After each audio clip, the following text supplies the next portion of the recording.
Let's walk through some eyeball anatomy.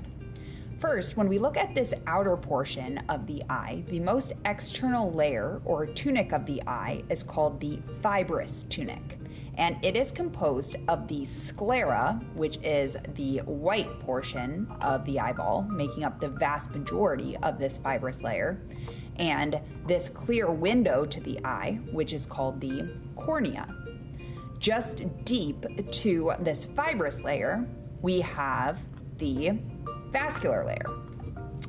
In the posterior aspect of the vascular layer, we have what is called the choroid, and as we move toward the anterior part of the eye, we have this colored portion of the eye called the iris, which is going to be composed of some smooth muscles controlling the size of this hole called the pupil, but also a portion called the ciliary body, which consists of ciliary processes and ciliary muscles.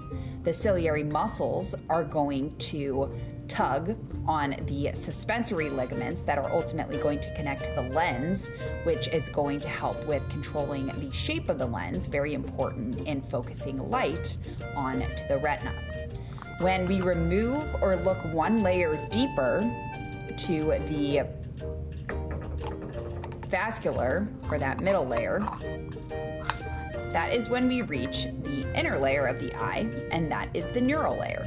The neural layer is where we will find the retina consisting of the photoreceptor cells, the bipolar neurons, and also the ganglion cells, which give rise to the axons that ultimately exit the eye as the optic nerve.